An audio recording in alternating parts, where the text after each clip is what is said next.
Thank you so much for being here. Thank you. It's my pleasure. The last time we were here, we talked, if I recall, I think we spoke categorically on the issues surrounding the PDP, the APC, and so on and so forth. And now there seems to be another one that's boiling where I would say you find yourself in the center again that, you know, we have to talk about it. Cross-carpeting, it's a major problem. And this has led to Nigerians wondering if this is true governance or it's about politicking. Because just as my intro says, this is a time when Nigerians should be enjoying the dividends of democracy after thumbprinting in 2023. But it's not looking like that. It's looking like let's see who can wrestle. Let's wrestle ourselves away and get set into the ring for 2027. What's your take on the cross carpeting and all of the hula baloo surrounding? Exactly. Anyway, you have a choice of what you call it.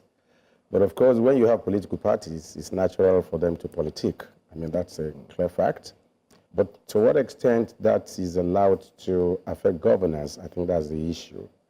I am quite aware that there's been so much being said about cross-carpeting and all that. For me, it's not a big deal because it has always been part of our, politics.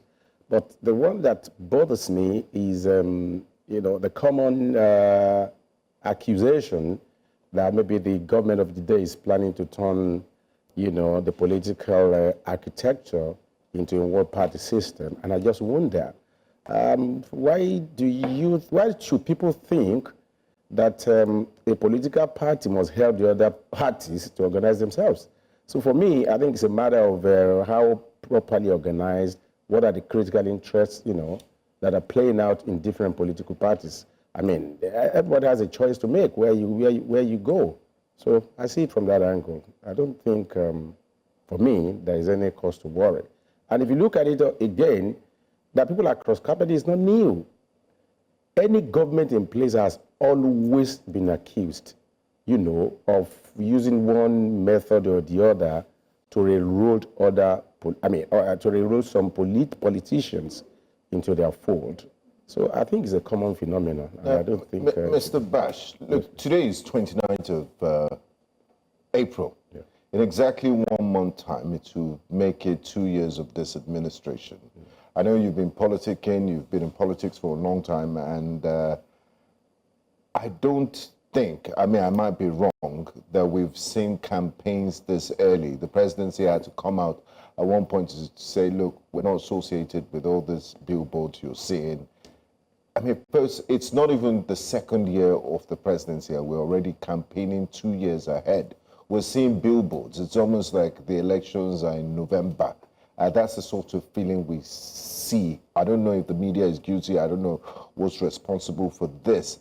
But it's in the discourse, calculations for 2027, when the government hasn't even marked the second year anniversary. Has this ever happened in your memory? In your memory, do you remember any time where there's been so much anticipation for an election that is 2 years ahead?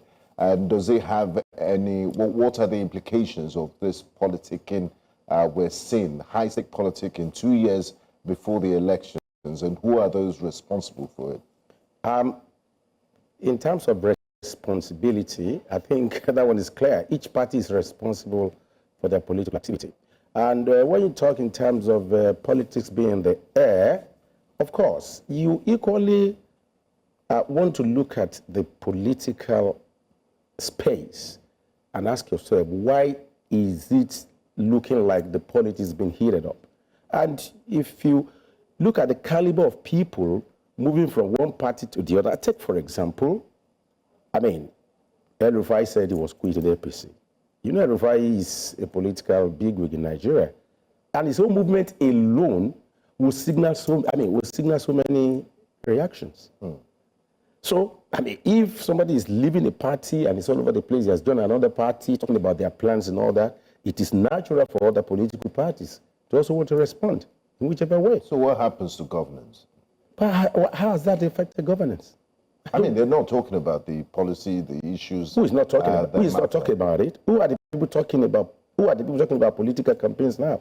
Are they government officials? Yes. Like who? In a way, for example, reports of the governor of Delta State, who's just moved to the APC, saying that he's guaranteeing about roughly 1.4 million votes for President Bola Ahmed And the Tinubu in aviation 2027. minister, I mean, looking at the fact that Nimitz was just on strike and there are issues in the aviation sector, he was dancing on the podium in Delta State yesterday.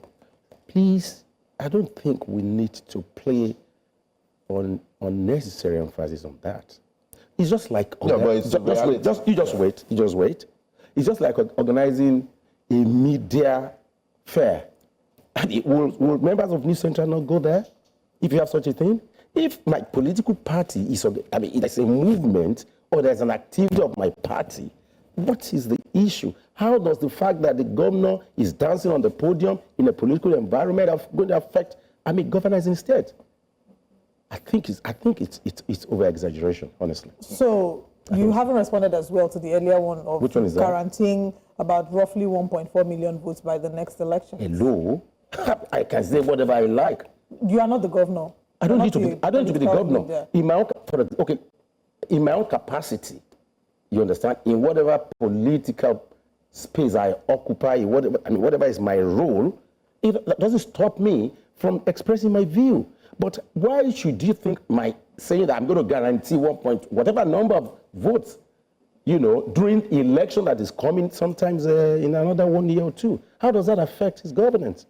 It was a pure political activity, and the actors during that program are free to express their mind. I don't think that should affect governance in any form. I don't think so. Let me share this with you. Okay. You're talking about security votes and all that. I was in a program yesterday. I think that's your boy, Ipaja local government, where the executive chairman, one Mr. Ladilu Waluni, was organizing, empowerment program. And election is about in the next 2 months. I remember a comment by one honorable said, while some people will be saving money for the purpose of election, this gentleman was not saving money for election. Rather, he was empowering the people. He was, repairing roads. He has just, within less than a month, he has bought ambulance and all that.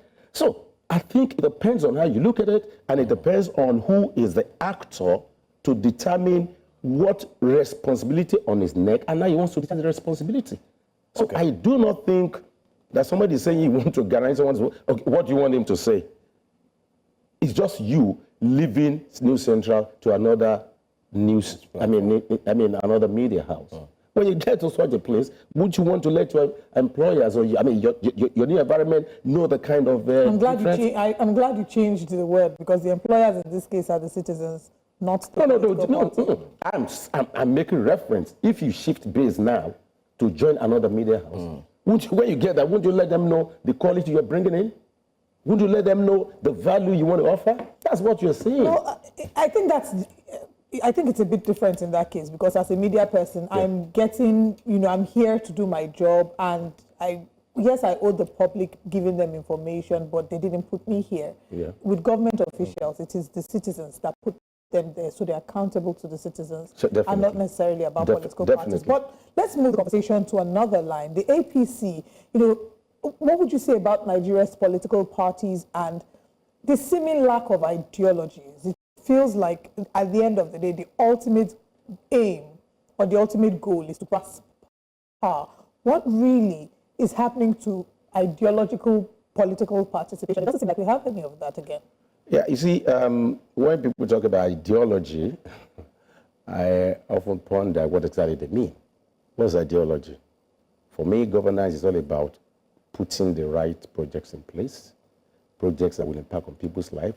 In those good old days, you had the socialist ideology, you had the other one. But even in places like the USSR then, in Russia and all that, I'm not sure anybody is thinking about ideology now.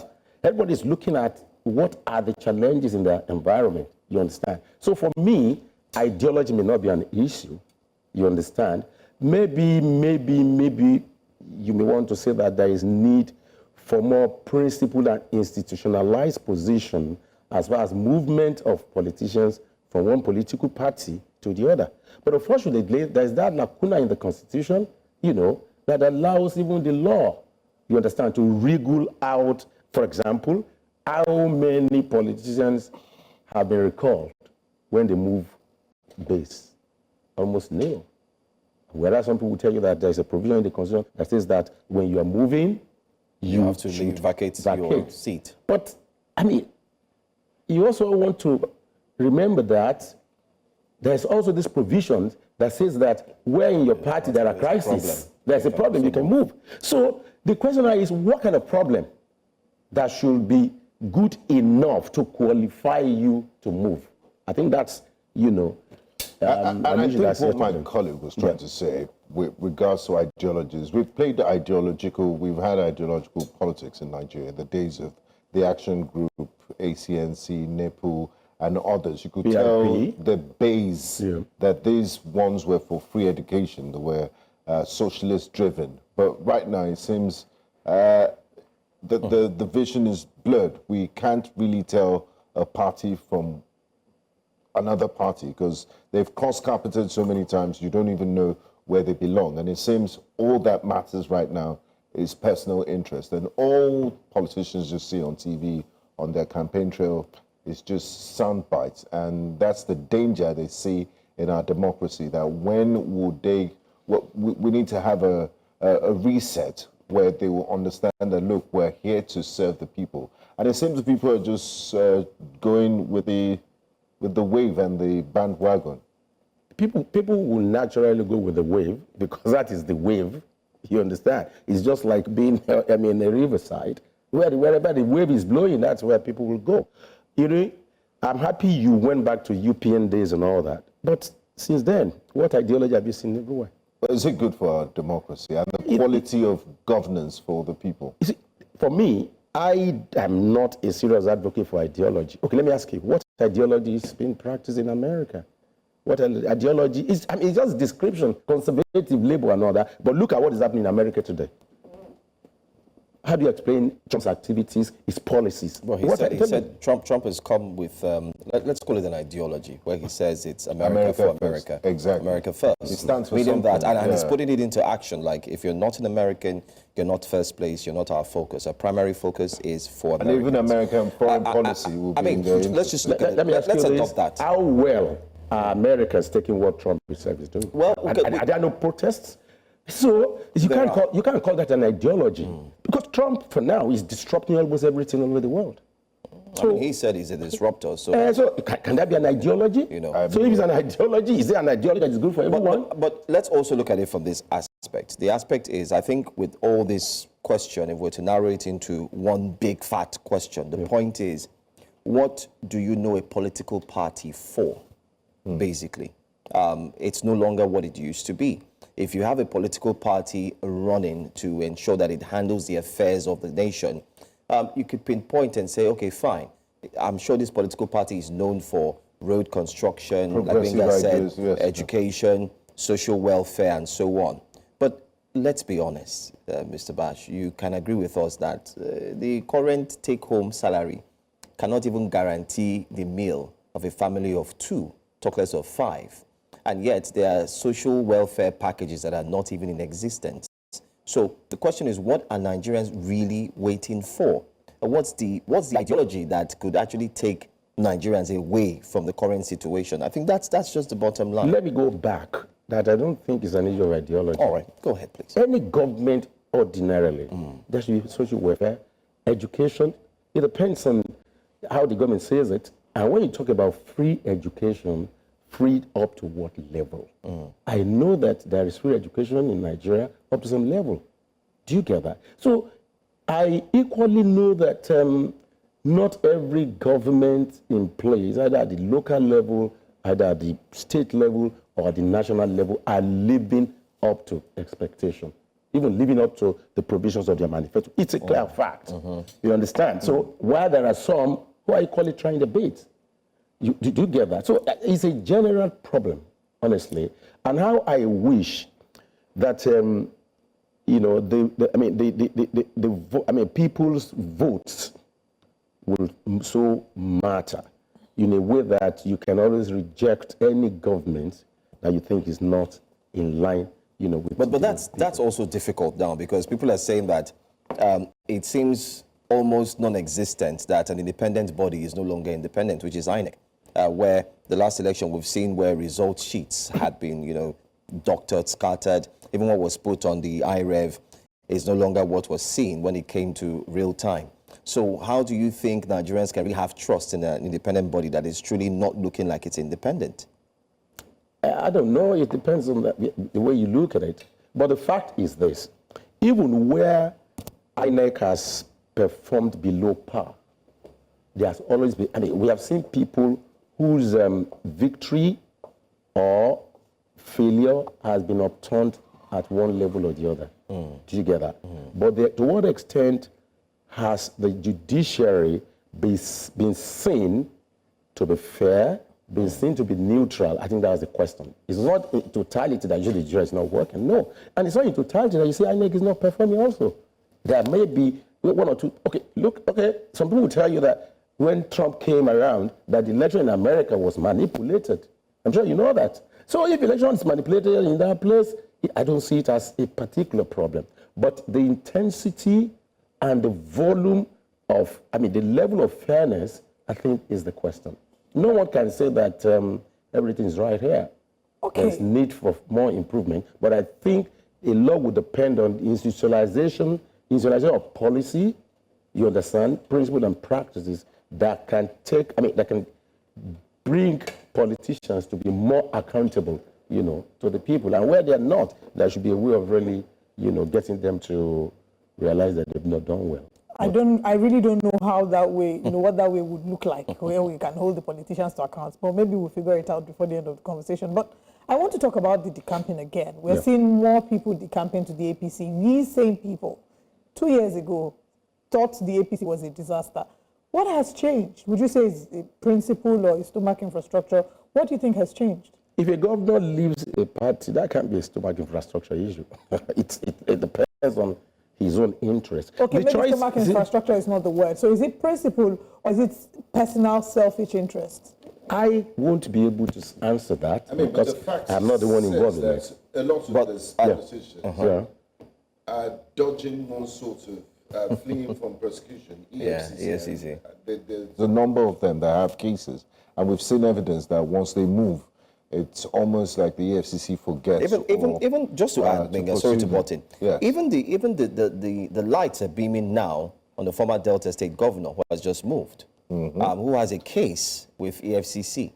And like my colleague here had spoken yesterday on Which Way Nigeria, dropping a list of persons who have all of a sudden moved where, you and I know that even a former comrade, turned politician and now a senator had said once you move to the current party, your sins are forgiven. He also said that EFCC has a way of using deodorant for cases that are of the ruling party and insecticide for the opposition party. Anyway, I didn't hear him, but if we in Yoruba they say Oropo. You see, the point is this.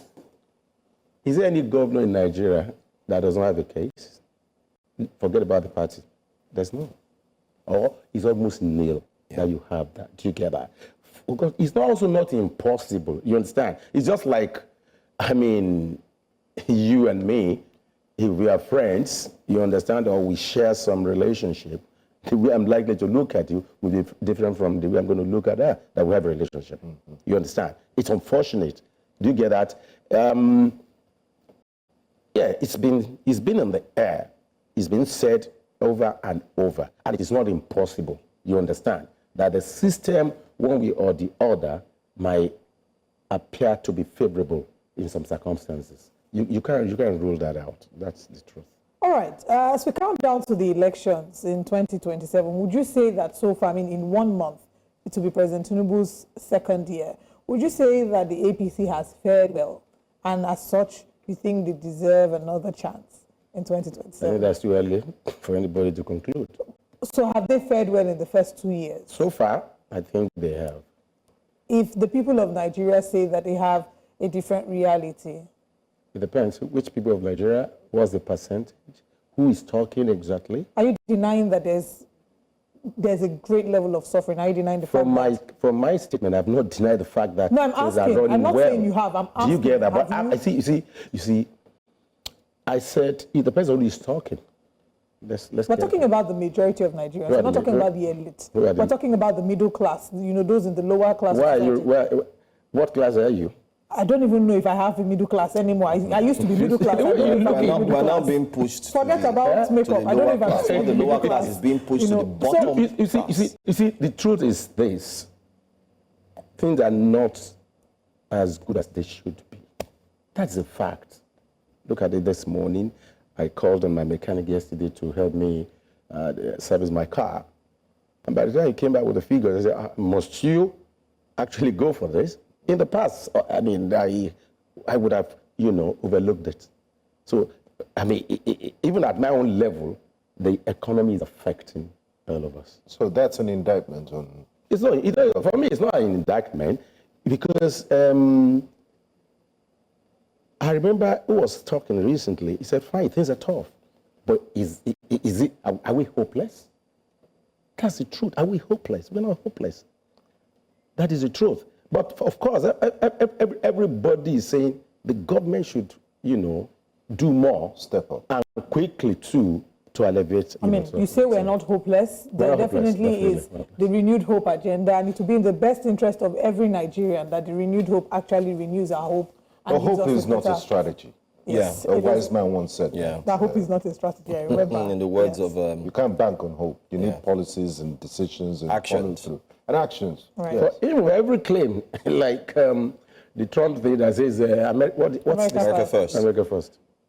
I mean, there must be policies, there must be activities to push that. Well, 1 month from today, we're going to be marking the 2nd year of President Bola Ahmed Tinubu, and of course, we'll be reviewing conversations leading up until that to see the performance of the current administration, expectations for the next 2 years, and the expectation for the 2027 elections. Mr. Akin Bash, thank you so much for joining us. Thank you so much. It's my pleasure.